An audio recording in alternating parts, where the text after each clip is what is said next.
Happy New Year! Yay! Da, da, da, da. That's all we can get for copyright. Brilliant. Actually, I think Old Lang Syne wouldn't have copyright because it's probably free. Like, yeah, probably all right, aren't we? Yeah, 70 years past the death, I think is your copyright. So we're probably okay. So just before we go, obviously into the recording, just to share with this, because it's something I forgot several weeks ago or whenever the pre-Christmas one went out. But during that, Luke, when you were doing your wonderful Master of Ceremonies and introducing us, and your question, if I remember rightly, was what's your favourite type of wood? You do remember. Everybody think about it. Yeah. So being the considerate and caring and sharing type of person I am, I actually shared with Mrs. B, and I said to Mrs. B, I said, well, based on that question, I'm waiting. I'm looking at Feakes' face already. What did you share with your wife at Christmas? I asked her what was her favourite type of wood, and actually she replied. She replied, looking me dead in the eye. She said, "Walnut. I like the colours and the swirly patterns." There you go, everybody. So innocent. Who'd have known? And then I said, we're talking, wood, and she said, yeah, that's why I like the swirly patterns. Anyway, moving on. Oh, that's. I like how you get the out, and she still doubled down. Yeah, I know. I know my place. My first drink of 2026 is going to be this wonderful caramel, like a strong caramel whiskey, which I'm then going to top up with pickle beer.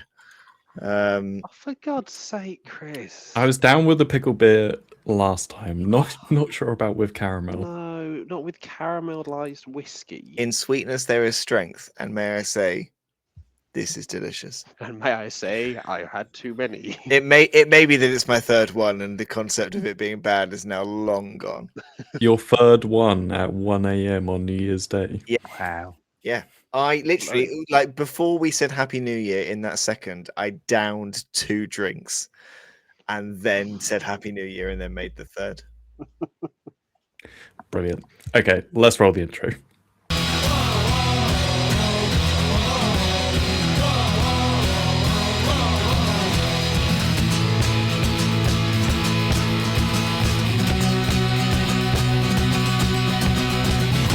Hello, everyone, and welcome to New Dice Please, the bite-sized Blood Bowl podcast brought to you by the people at Blood Bowl Live. My name is still not Chris, it's Luke. And as always, joining us is Mr. Chris Coe. Chris, what is the most intolerable piece of clothing to wear while swimming? Intolerable piece of clothing to wear while swimming?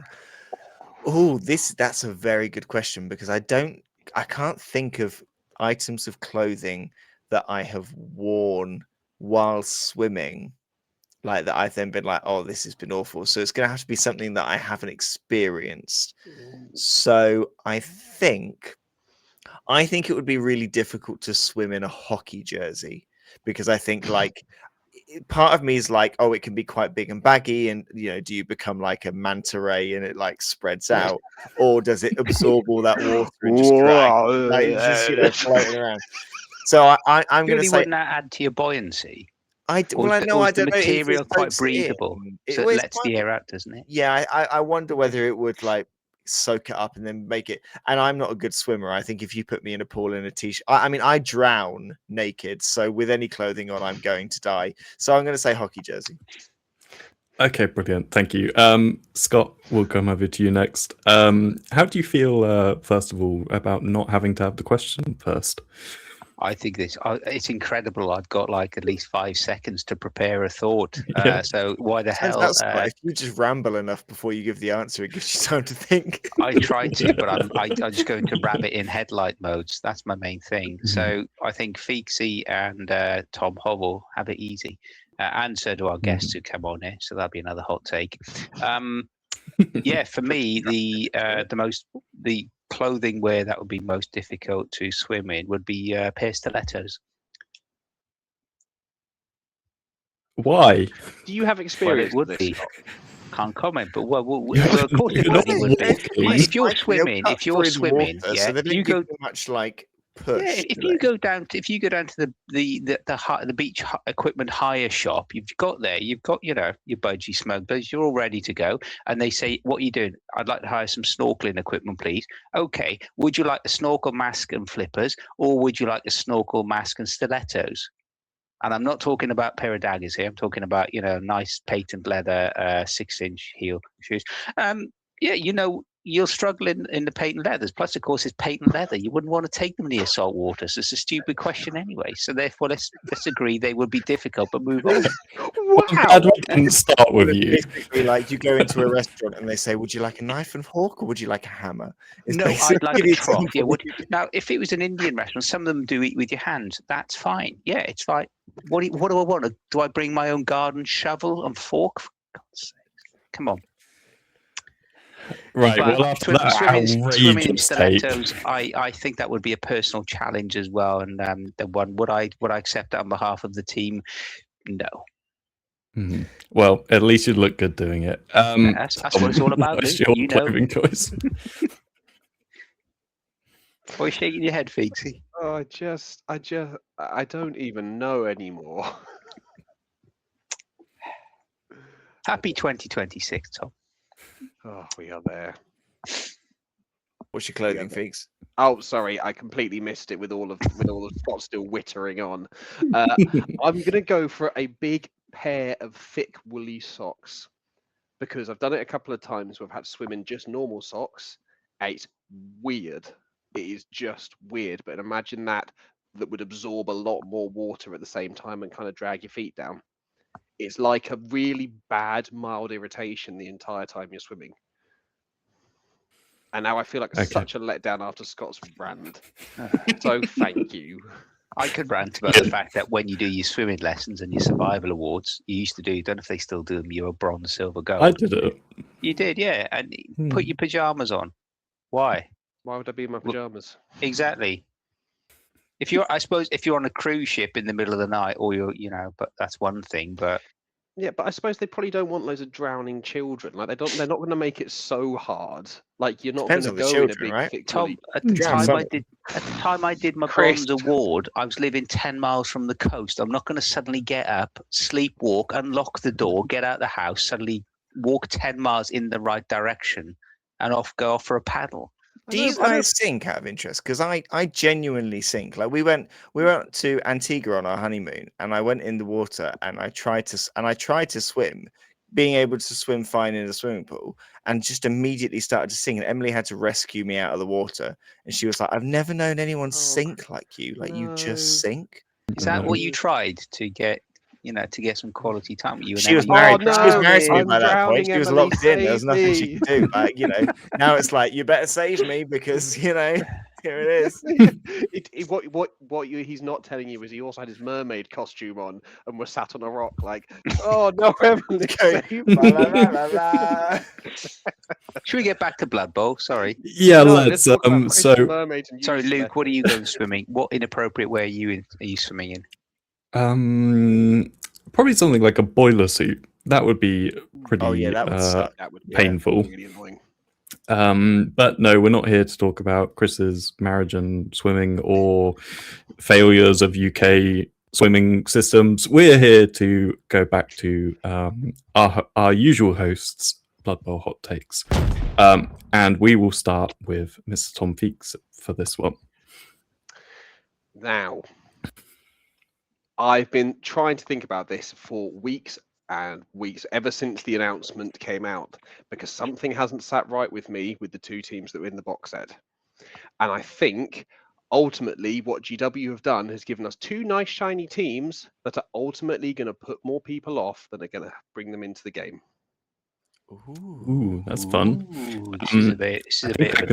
This is teeing itself up to be battered back, but go Feakes. Yeah, fine. So, what I'm looking at the two of them, I've got the box set. Models look great. They really do. I am not going to do them justice painting them, but at some point in the next 2 years, I'll give them a crack.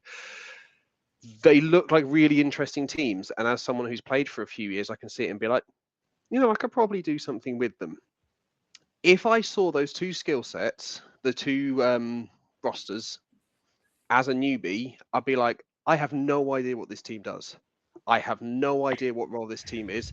I don't know what to do with them. I'd give them a shot, but I'd be like, I don't really know. Beyond bash and try and punch, what do I do with them?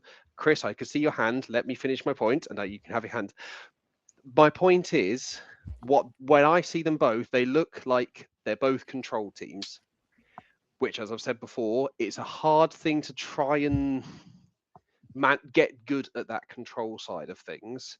And what I worry is that people are going to pick it up, be, oh, shiny new things, they look great. They'll go to the board game and be like, this person's just run around me.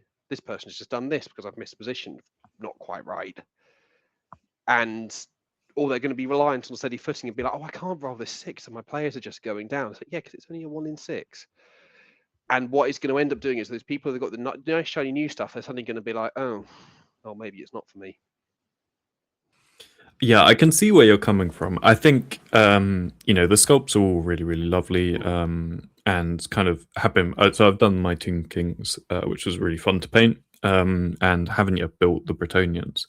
And I haven't built the Bretonians for pretty much the same reason you've just described. I don't think I'll have fun playing them. And I think because they're so, like Tomb Kings, for example, they're so slow, they can't pick up the ball, without the new skill introduced for them.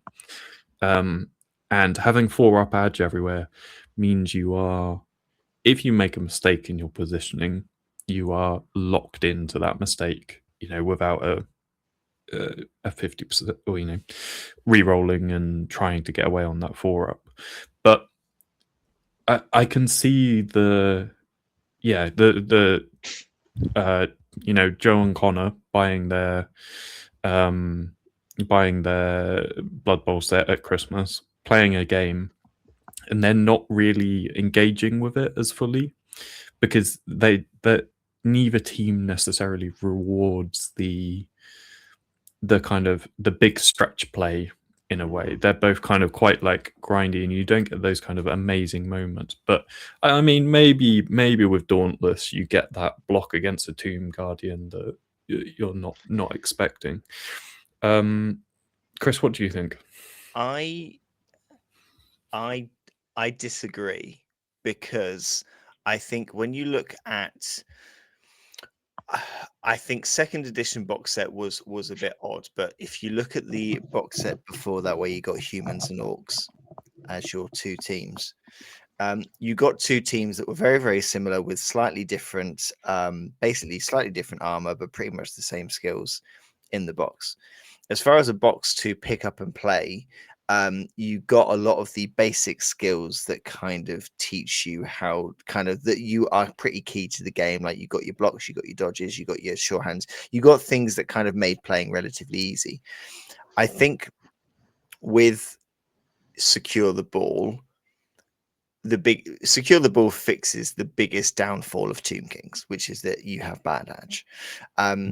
And you're right, they're a very control-y team. They may be a little bit one-dimensional in what you kind of can do. There's maybe not as many kind of branches. But I think if you're brand new to the game, I don't think you necessarily want 20 different dimensions to the team. I think it's quite good to be like, this is the team. This is how you probably play them. Let's give that a go.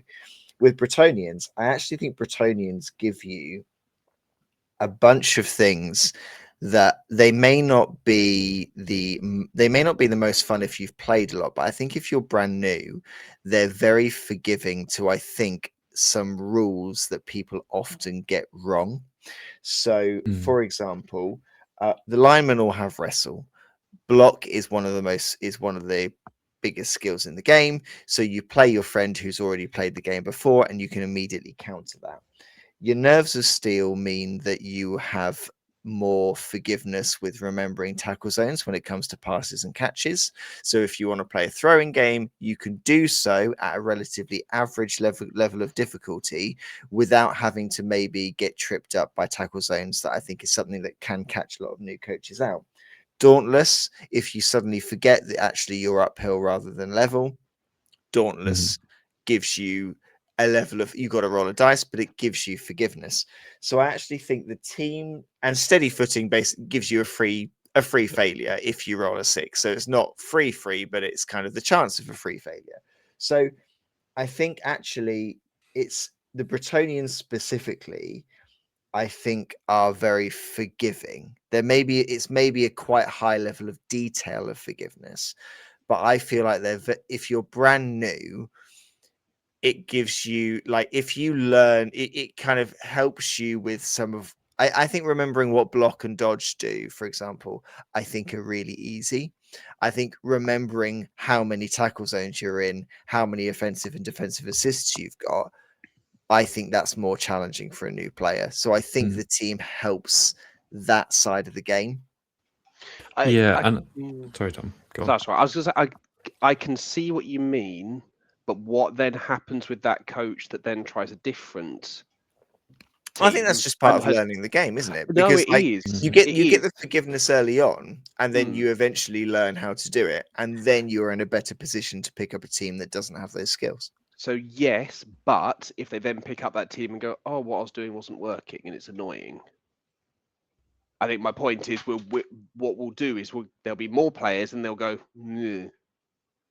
because of the teams that are in the box set. I don't know. I think that's the same if it's the same if you pick up humans and you get so used to all of your blitzers having block, and then you pick up lizards and you think, well, oh no, they don't all have block. Oh, all of my both downs are failures.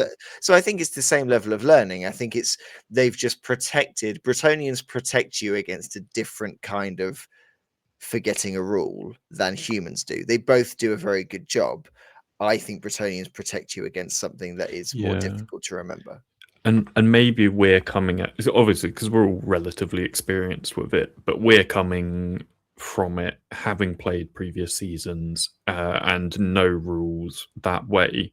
But I suppose if you imagine yourself coming to a field, learning, you've learned Bretonians, you've read all the skills, and it's just you've learned different skills first compared to what we would learn or had learned. So like we'd learned block and dodge, you're like really useful get out of jails, on that. But with Bretonians, you think, okay, wrestles might get out of jail on a both down. Steady footing is my get out of jail if I mispositioned and someone managed to block my ball carrier. And so it's kind of like, I guess it's maybe just framing the view slightly differently than being so reliant on how we learn. And so maybe it's something like that. Scott, what do you think? As he takes a drink, sorry, mistimed it. I think it's bollocks. You said there, Feakes, so you said, the box set will put people off. I disagree. I think if you're a newbie, why, if you've never played Bloodbowl before, why are you picking up that box? What are your expectations? If you're picking up that box for the first time, you open it, then you read the rules because you won't have had them otherwise. They're in the box for you. When you said there as well, they might have rings running around them in terms of positional stuff. Bloody hell, I was like that with Skaven in my first few games. I got an absolute lesson in terms of positioning from Nurgle, of all things, as well. So I disagree. I think that is an element which you learn over time. I think as well, if someone is brand new, why are they going to pick up the box? A, because they're interested in Blood Bowl. Maybe they've seen their friends play. Maybe they've heard about it. Maybe they've listened to one of our podcasts. God help them. But they've picked it up because they want to play and have a game. Yes, there are going to be pros and cons with Tomb Kings versus Bretonians, the play style, and don't get me wrong, the models, I love the sculpt, I really do. And the cat ball, the mummy cat ball is the best sculpt in GW's range, and I will argue about that. But here's a key thing. If you pick it up, you might only have and agree with your friend who you're playing. You might decide, well, I'm only going to play two, with 2 rerolls each or no rerolls, however it goes. So you're going to start very, very simple. If you're playing someone who's an experienced coach, I'd like to think that experienced coach is going to help you explain what's happening, and you get better at it and you learn more quickly. So your learning curve is going to be steeper. If you're playing with someone in your home, partner, whoever, who also doesn't play Blood Bowl, but they look excited, you build the sculpts together, you're both going to be learning at the same time. And therefore, if you're failing a lot more, the game is going to be a lot quicker. So instead of sitting there for 3 hours plus, maybe you're completing games in 45 minutes, an hour.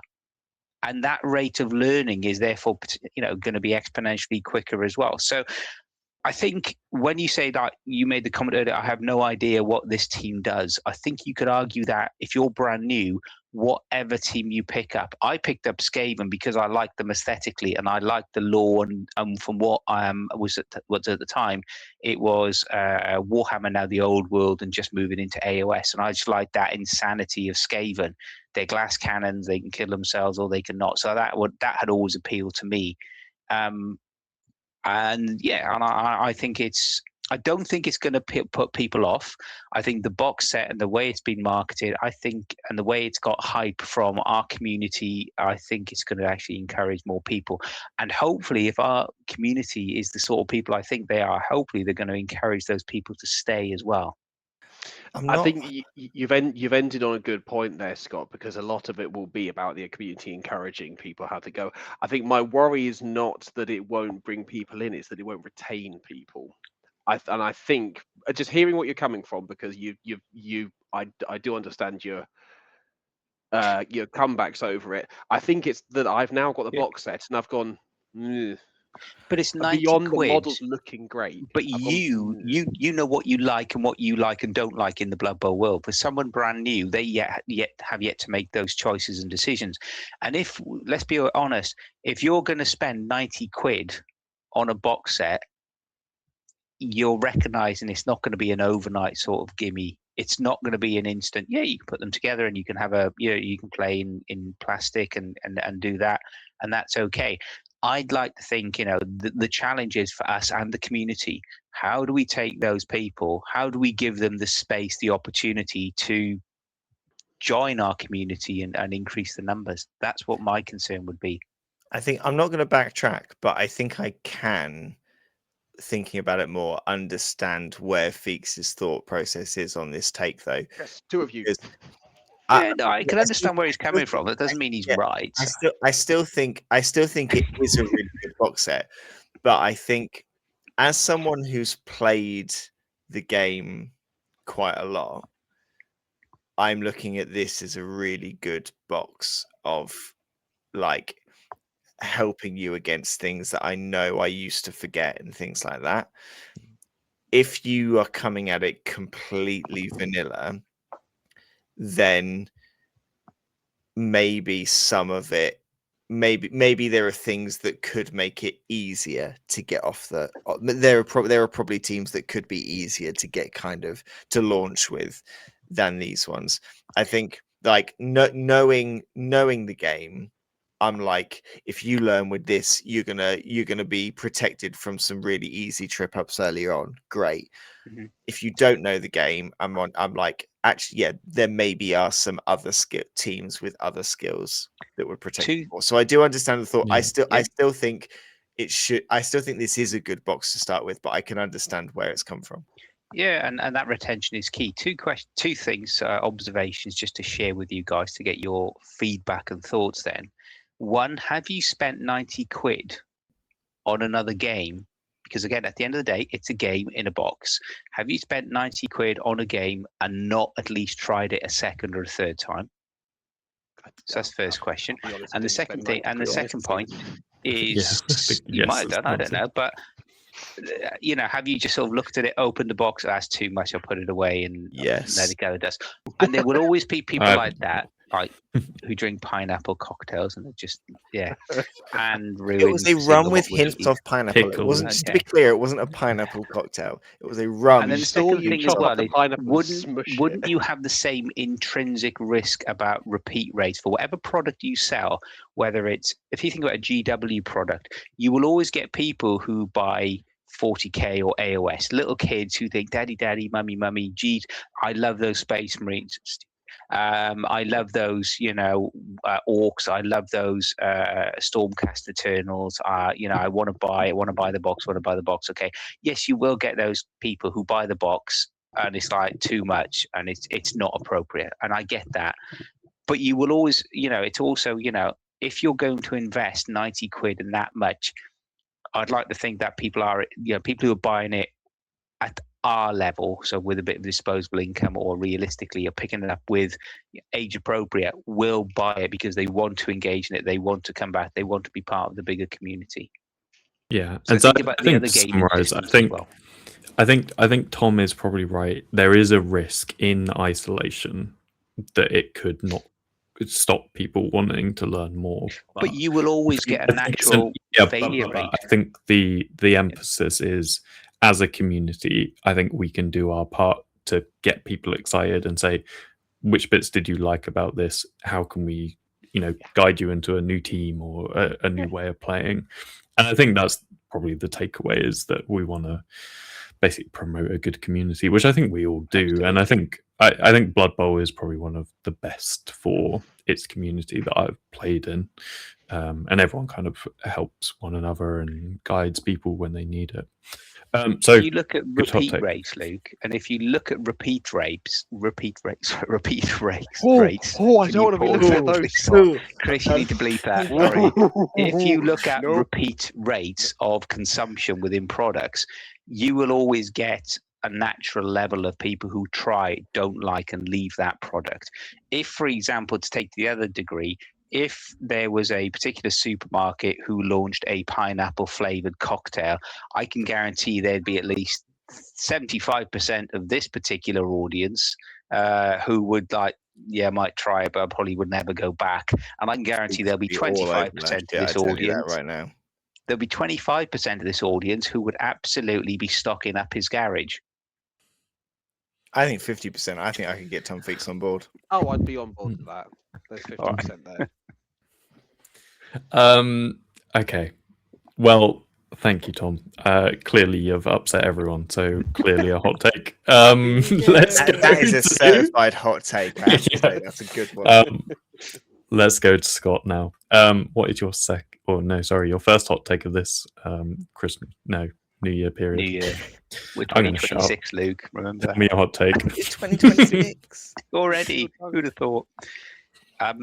For me, my hot take is, I think coaches who judge need to take a step back and look themselves in the mirror. Now, what I mean by this is coaches who judge. I don't mean coaches who will talk to people about, opportunities they could have.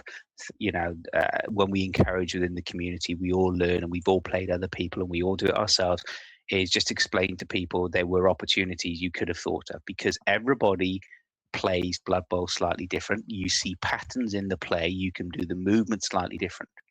What I mean is by coaches, and I've heard a couple particularly recently on Blood Bowl 3 online, which has prompted this as well, who said, they need to put that positional there. Well, that's the wrong square, isn't it? Why are they doing that? That's going to fail for sure. And it doesn't fail. Guess what? Suck it up. Because it's, who died and made you God to say what is the best way, what is the right way to play Blood Bowl? It's like chess. How many combinations are there in terms of, the relationship between all the players, the interactions, dice to be rolled, etc., etc.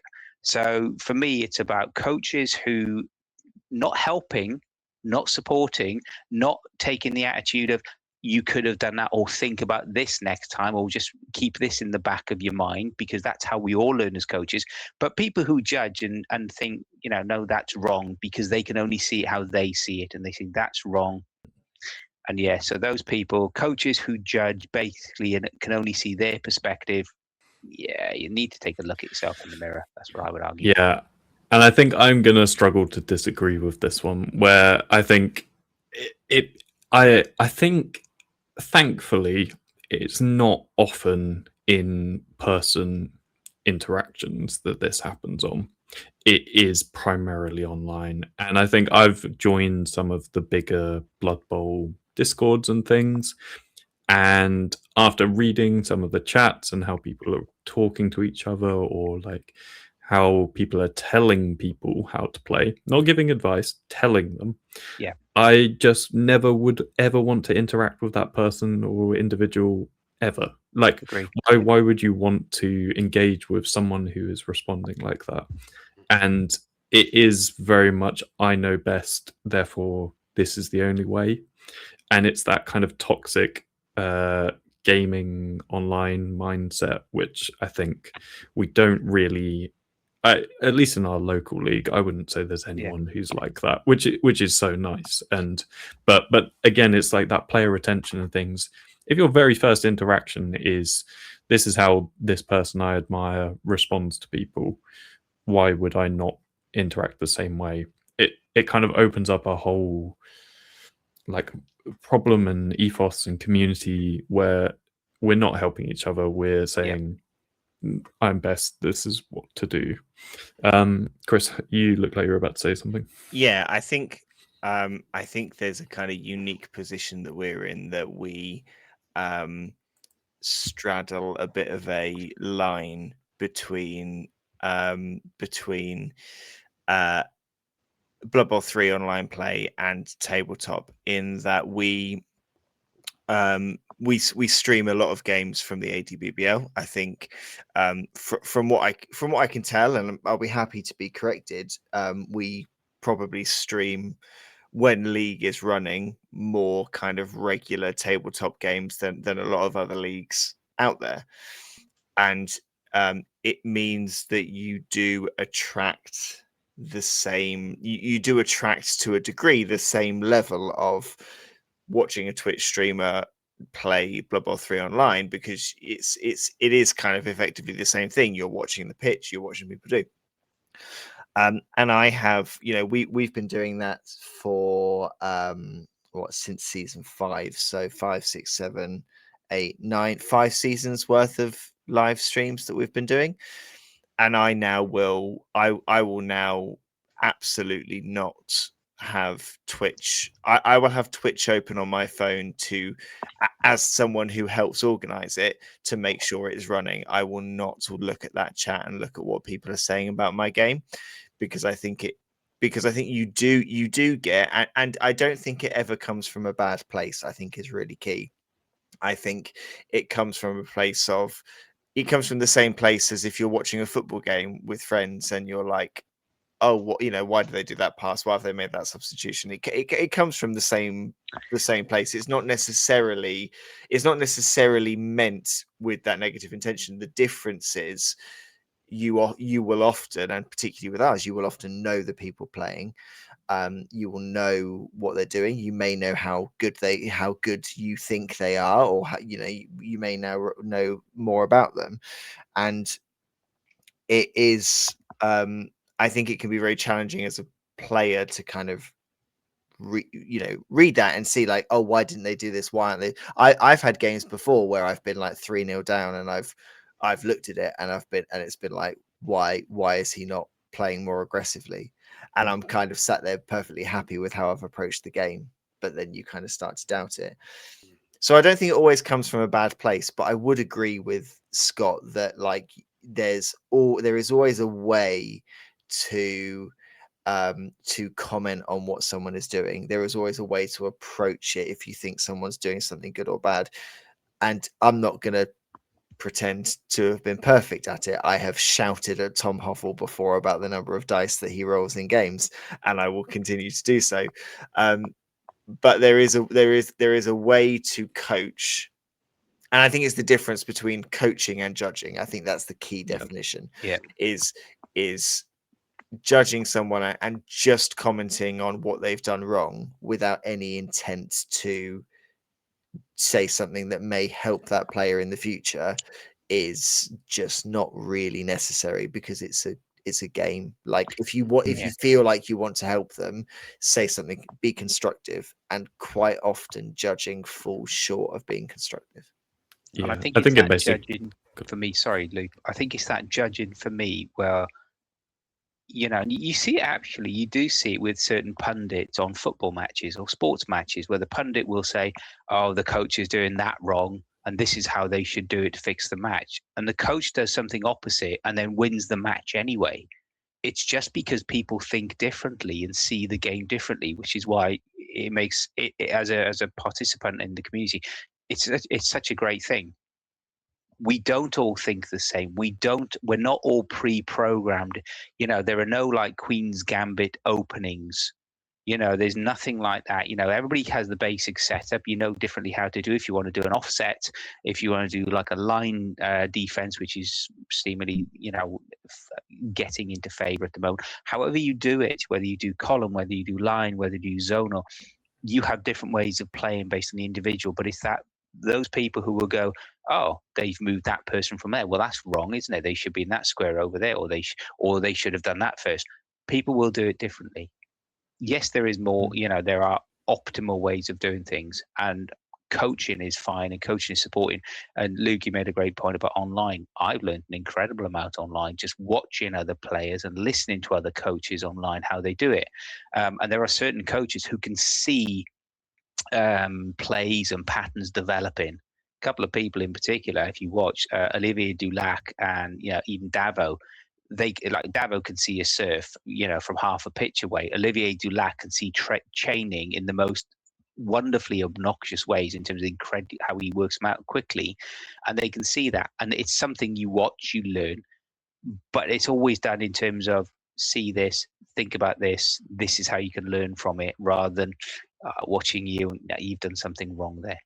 It's the problem with commentary, isn't it? Because it's part of the reason I'm so happy that we try to, with live streams, have you hear what the coaches are saying and what they're thinking rather than commentary.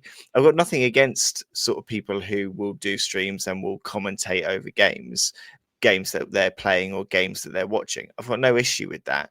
But the problem with commentary is you have to comment on what is going on at the moment. And if someone has just failed a dice roll, it's more entertaining to then double down on what they've done wrong. That's the entertaining commentary. Whereas actually, in the whole picture, you won't know until the end of the game whether that was a key role or not. You may make it out to be at the point that you commentate on it, but there's no guarantee that will be it. And it's in any sport you'll find that, where like a team will go 1-0 down and commentators will talk about how bad that team are doing. That team will win 5-1 by the end of the game, and they're talking about how they're the greatest one at the time. You can't. It's so difficult to balance, but that's kind of how you have to do it as the commentator. And when you are in a comment section of a stream, you are probably being a commentator, which means you are focusing on the thing that is happening and whether that's good or bad, and you are probably escalating how good or bad it is and exacerbating how good or bad it is, because that's good commentary. Good commentators, as you said, Chris, it's that impartiality. It's that, giving the audience and the listener the opportunity and the information which they can make up their own mind. Are their team or what they're supporting and what they're watching, are they playing particularly well, particularly bad, et cetera, et cetera. Feakesy, you've been very quiet. I have, but I agree with absolutely everything that's been said. And I was trying to think of a few good examples with this, because I do watch quite a lot of Bloodbowl on Twitch. And there is one streamer who I won't mention his name because I don't want to anger too many people out there. I watched 2 minutes of his stream and I turned it off because he was annoying me so much because of the number of times he referred to his opponent as shit. I was like, this is not Blood Bowl. This is not the community. This is not what we want. This is not what there is. If the person has asked for coaching, turns around and say, I don't think that was the right move, but it was openly just belittling the opponent. And I was like, that is just not for me. That is just not what we want. That is not at all what our game is. But then on the flip side of it, I don't know if you caught any of the Blood Bowl World Cup. There was a couple of matches that I watched with that, and it was Andy Davo, Misspelled Tree, and Jimmy Fantastic who were commentating on it. And they're like, oh, I think he's made a mistake there.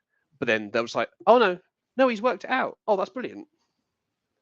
And it's that slight tweak in the commentary of being like, that may have been a mistake. No, he's worked it out. Fair play. That was really good. To be like, it was just shit. It's just shit. Even though it worked, it was shit. Yeah. And it's just, no, that doesn't build anyone up. It doesn't do anything constructive. It just tears people down. And I'll be honest, I don't think it has any place in our game at all. Yeah, I think that's it. And I think it basically comes back to our point a few weeks ago, which you can listen back. But I think that's the key rule. Chris, let's go for your hot take. I think that hot take was unanimously agreed, and probably not that hot, but for the people that it actually affects, I think is quite hot. So maybe So are you just judging my hot consider. take? No, I'm saying, Are you coaching me on a hot take? I'm coaching you on I your hot think- take. I'm I saying think it hot will upset kind of- people that it affects. Yeah, I think Um, hot kind of branches into two, where it's either Yeah. really hot because everyone agrees, or it's really hot because no one Some agrees. people with need you. to hear it. Yeah. So I think, Or we, that. we were one of those forks. I feel like it's That's judged it. on the amount of conversation it sparks. Exactly. Chris, let's end with your final hot take, which I know you've been raring to share. My final hot take is that goes completely against a hot take that we've had previously on a previous episode.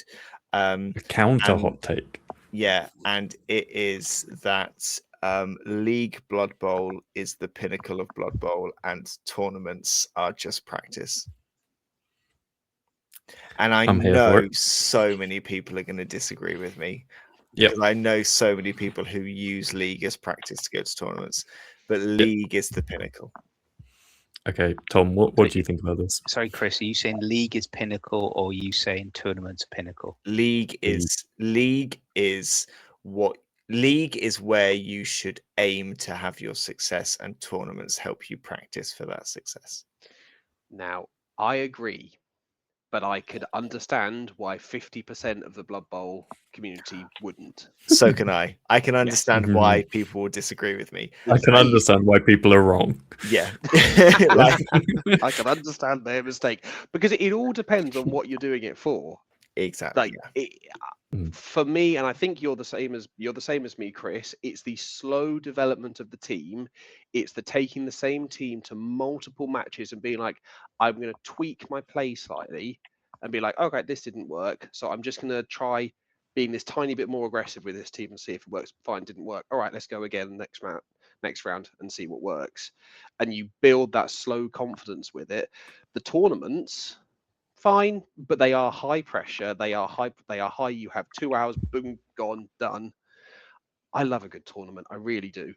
But it is high pressure and it is performance. I think And it's just not for everyone, and that's okay. I think it's easier to get invested in a I think sorry. I think it's easier to get Luke Baggett. Yeah, well played. I think Yeah, it's that's fine. easier to get invested in a league than it is a tournament, because most tournaments, two days and team ones, I do understand. Maybe there's kind of a bit more there, but you turn up to a tournament. Normally, it's 3 games. You turn up with a team that you have built based on a rule set. You haven't earned that team. You've just built that team. You got, spend this money, free, great. Walk in. You play the games, and you've built a team that is probably built to win in some way, shape, or form. Okay, I think it probably reflects kind of where the ADBBL that I've been heavily involved in has grown, and the things that have grown around it. The fact that I think there is so much more enjoyment in building a team and maybe building a narrative as you go. We do as the ADBBL, we do the Monday night roundup, which is like our match of the day, where you can talk about the stories that are happening. You talk about the coaches who have gone 3 losses from 3 and they've got their first win, and it's great. And you can big them up, and you can talk about the stories and the players who are having great seasons, but then get injured and then come back and do something. And there's so many different narratives you can pick out that make it so intriguing and so unique. I think every league is possibly unique, but I don't think every tournament is. I think tournaments happen in pretty prescriptive ways depending on the rule set. If you get a completely unique rule set, of course, that's different. But with leagues, because you have that build up and you have that number of games to grow a team, and we've had it in the ADBBL where there have been players that have been feared and adored, and you've watched a game waiting for tour play to tell you that player has done something, whether it's a foul or another touchdown or another casualty. and I think there's so much more investment to it, and I think that should be why we I think it just sums up nicely that should be why we play.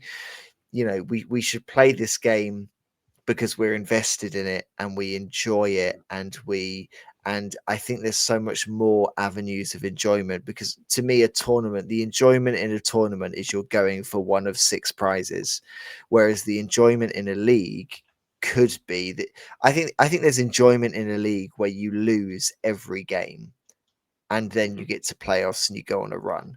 Like Yeah. take a look at my brother's Snotling team last season, the Blobby theme team, lost every single game comfortably in the group stage, got a bye in the first round, and made it to the final of the conference. Like that is an incredible story. That is a story that if it happened in a real life sport, you would make a film out of. That is kind of that's fantastic.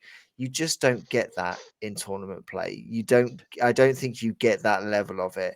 I think it's so much more exacerbated in the league, and it is just I just think it is the best place to play, and you have so much more community around it, which we beat this drum so often, and Scott beats this drum so often. The community around Blood Bowl makes Blood Bowl incredible, and you get more. I think you do get more community over a league season. Yeah, and even just the basics of the game, like the excitement of skilling up a player, and that kind of RPG element of Blood Bowl, where you have a rostered team that is gaining experience to then get skills, which could be random, could be chosen, but that kind of like continued development that, you know, some tournaments have that like rolling thing where after one game you gain a skill, but it just doesn't kind of like, you could have a game and get, I don't know, 6 casualties on one player, and then suddenly the next game you're thinking, wow, I can now really skill up this player. Then he gets a name for himself, and then, you know, as the league develops, it kind of gets focused, and it feels like you just kind of withdraw all that excitement in a tournament where here's my team, I don't care if they die, and that's it. And also the permanent death thing is such a big thing in Blood Bowl. Yeah, where you you're playing can avenge a Resurrection. teammate, can't you? You could you can really build on it, and we do. We've done for the last few seasons in the ADBBL, we've done bounties where you can pay, and it's always a charity donation. You donate to charity to put a bounty on a player, and you put up a reward, and it really does add to the kind of league atmosphere, because you go into games and this is where you'll have, I don't think it's people judging, I think it's people invested in the story, people in the Twitch chat watching a game knowing that that particular player in that particular square has a bounty on their head, that if you kill it, they get a meter of Jaffa cakes, or like Or it's the opposite, where they say, why has that person blitzed that lone goblin when the ball carrier is about to score? Because there's a it's kilogram got a of Jaffa bounty. cakes Like, for them. it's so easy to create additional narratives that just keep you more invested. Yeah, it absolutely does. And I think one thing that I've literally just done, because it's reminded me on it, the amount I follow the Nobble honours board over the course of a season to just see who's where, and I realize the amount I look at it is probably too much, but it is tracking that. Jesus, that gutter runner's got more. And what I've been looking at this season, my Underworld gutter runner, Huge Ass, which yes, they are all named after Simpsons prank calls names. And it's been brilliant fun. Top scorer and most experienced, and I've got semi-final on Monday. If he just stays there, I'm happy with that. Well, and immediately, It's like a reward, I would be putting a bounty on that player, and then I would be watching your games, like hoping it with dies. like one thought being like, oh, I hope Tom wins this game, and another thought being like, be great if someone kills that gutter on it. I mean, and it just it'd be nice to see him cry. And you don't get that in a tournament, because quite often, particularly on tour play, I've been at tournaments where people don't. I'm in the habit of logging as I go. But you go to tournaments where people don't do that. They log everything at the end, and they don't care who did the casualty. They're just like, I got 3 casualties, log it to anyone. So you can't really follow that narrative as well. And I think that's important. I'm on the fence at the moment until someone convinces me otherwise. And Is it because you're a tournament winner but not a league winner? No. Oh, I'm sorry. Have you won a conference? No. Have you won a league? No. I haven't won anything. Joggeth thee on, young Christopher. Joggeth thee on. Point withdrawn. Thank you. No, just like to counterpoint. understand, You though. know, if you even if you're a conference winner, anyone in the top half. Yeah, finishes actually, that's a above good you. point. You may be conference winner, but me and Luke did finish ahead of you. I could argue about the groups and everything, but let's not go there. Pre-draft. If you look, it depends for me. What do you define as pinnacle? If you define league is the pinnacle, i.e., league is better than tournament in terms of that narrative, that ethos, that development, that local community, because again, most leagues are localized. Fully agree with you. If you decide that tournaments are the pinnacle because it has the a relatively higher skill level because it's a smaller pool of players, but from a wider catchment area. I mean, some of the guys we over here in this side of Suffolk on the East Coast, they traveled all the way over to Cambridge a few weeks ago for a tournament. So it's and we went to Yeovil this year as well, and we're traveling further abroad next year as well. So the question is then, how do you define pinnacle? Because you're talking about, are you talking about the local level versus a regional level versus a national level versus an international level? So if you look at some of the players on the World Cup of BB3, would you say those guys are a better standard than our league? I would. So in terms of pinnacle as a skill level of a coach, I would say that they are considerably higher than us, and yes, they put more hours in, they do more practice. It's really looking at the elite. So for me, it's trying to compare. Do you prefer the FA Cup knockout to the Premier League? But then, do you compare the Premier League to the Europa League? Because that's what everybody wants. They want that European title in club football. When you talk about that. I get where you're coming from, because I think this is for me the key word there, Chris, is how do you define pinnacle and what makes that criteria for you? I think it's interesting, isn't it? Because I think there would be like using your example, there would be lots of teams who would much prefer to win the Champions League, but don't care about the Club World Cup, for example, which in theory should be the next step up.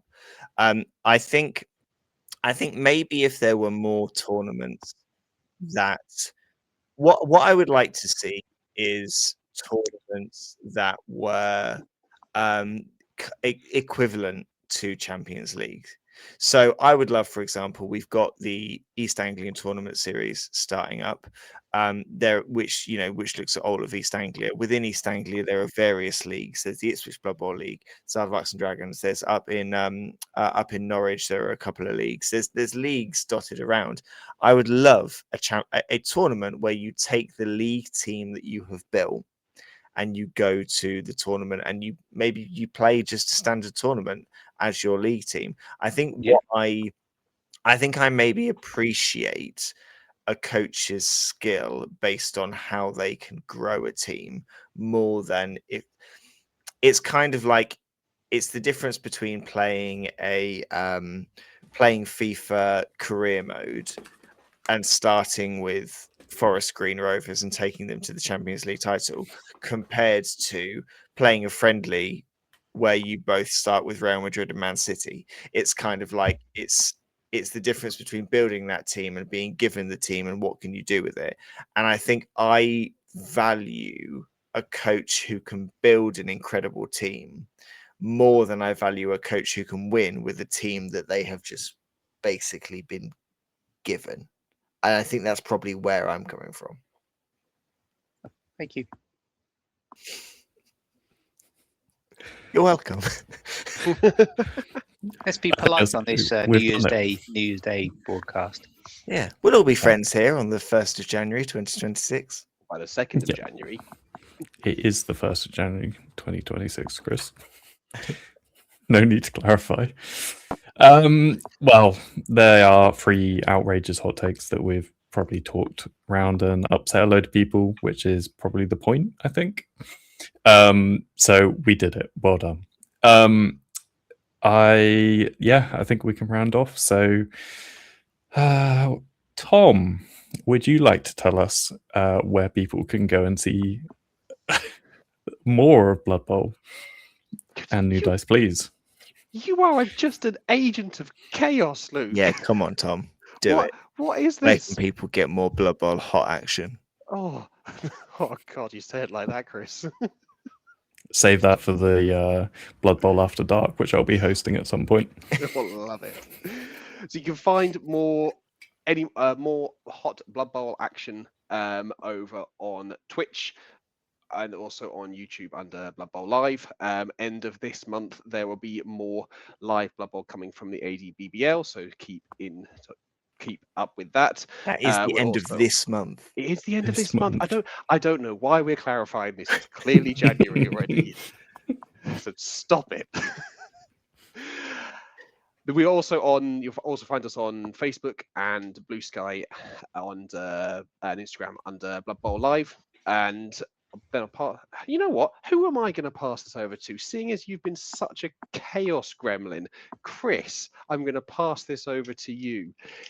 Where can people send any comments or thoughts about our hot takes this week? If you want to get in touch with us, you can email newdiceplease@gmail.com with all of your comments on our various hot takes and anything else. That is newdiceplease, all one word, any case that you want at gmail.com. Finn? Yeah. Scott, would you like to tell us something you're very excited about in January? I'm looking forward in January to Christmas 2026, and today's word of the day is Yule hole. Yes! Thank you, Scott. You cheater. Yes! That was cheap. That was cheap. Cheap, That's my level. cheap and nasty. Starting the year the way we need to go on. Starting the day with a lovely Yule hole. You can't just make up a word. You have to tell us what it means. What does Yule hole mean, Scott? Feakes, don't type anything. What does Yule hole mean? Yule hole. It's a word to share the excitement when golfers decide they have had a rather good putt, and they say to their colleague, "Yeah," and they're so excited they're trying to encourage their colleague to also get their putt as well. Yeah, Yule hole that one. Yule hole. Yeah, it's a it's a golfing term of endearment, allegedly. Is it? Apparently, that's what I read in a book once somewhere. As we're just rambling, do you guys actually put anything on Blue Sky? Or do you just Tom Hubble's head of social media? Okay, fine. Good. Well, I'll send that to him. Brilliant. Well, thank you, everyone. Thank you for letting me host. I'm sure I'll be back at some point. Not if you don't let me do my word of the day, Luke. Scott stole it. So, right, we'll see you next time. Thank you for listening. Bye.